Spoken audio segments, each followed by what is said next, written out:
Hey guys, ఈరోజు blog ఎక్కడి నుంచి చాలా అవుతుంది అనుకుంటున్నారా? ఇలా వాకింగ్ అయితే వచ్చిన. ఇది మా విలేజ్ నుంచి ఇంకొక విలేజ్కు రూటు నర్సాపూర్కి. నర్సాపూర్ రూట్కి అయితే వాకింగ్కి అయితే వచ్చిన. ఇక్కడ నుంచి అయితే చాలా అవుతుంది బ్లాగ్.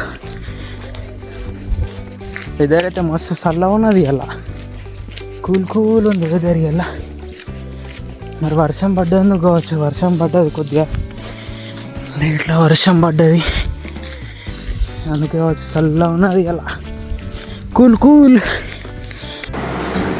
ఇప్పుడే వాకింగ్ అయిపోయింది అన్నమాట. ఇంటికి అయితే వచ్చిన. ఈ బొట్టు ఏందని చూస్తున్నారా? మనం పొద్దున్నే గుడికి పోయి మరీ వాకింగ్ పోతాం అన్నట్టు. పొద్దున 4 గంటలేసి గుడికి పోయి తర్వాత వాకింగ్ పోతాం అన్నట్టు. టైం అయితే 6 అవుతుంది వచ్చేవారికి. అది కథ. ఏ గైస్, ఈరోజు బ్లడ్ క్యాంప్ ఉన్నదట. సో బ్లడ్ ఇచ్చేదానికి అయితే పోతున్నా నేను. మన భీమ్గల్ మండల్ ఎస్ఐ సందీప్ సార్ గారి ఆధ్వర్యంలో మనమైతే వెళ్తున్నాం ఆ క్యాంప్కి. డొనేట్ చేస్తాం కదా, అందుకని ఆర్మూర్లో టిఫిన్ చేస్తున్నాం. టిఫిన్ అయ్యబ్రా.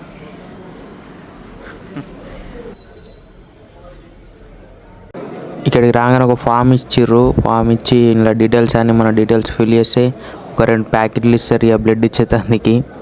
ఇక్కడైతే మస్తు మంది పబ్లిక్ అయితే వచ్చారు, చాలామంది పోలీసులు అట్లనే మస్తు మంది వచ్చారు. ఈ క్యాంప్ అనేది ఆర్మూర్లో అయితే జరుగుతుంది. ఈ క్యాంప్ అనేది పోలీస్ అమరవీరుల సంస్మరణ వర్ణోత్సవాల సందర్భంగా రక్తదానం అయితే ఇక్కడ ఇవ్వడం అయితే జరుగుతుంది. ఇక్కడికి మన Nizamabad commissioner and assistant commissioner గారు కూడా ఇక్కడికి రావడం అనేది జరిగింది. అవి కూడా వీడియోస్ అనేవి పెడతాయి. క్యాంప్ గురించి మొత్తం డీటెయిల్స్ అయితే ఇందులో పెట్టలేను, సో ఎందుకంటే నా ఫోన్ అయితే స్విచ్ ఆఫ్ అయిపోయింది అన్నమాట ఆ టైంకి. సో ఈ షార్ట్స్లో కాకుండా నెక్స్ట్ షార్ట్లో మొత్తం క్యాంప్ వీటి గురించి డీటెయిల్గా అయితే పెడతా. ఇక్కడ చూస్తున్నారు కదా, ఇక్కడైతే అందరు బ్లడ్ అనేది డొనేట్ చేస్తున్నారు. ఈ క్యాంప్ కి సంబంధించి నెక్స్ట్ షార్ట్ లోనైతే క్లారిటీగా పెడతా, ఎందుకంటే ఈ షార్ట్ లో పెట్టడం కుదరదు.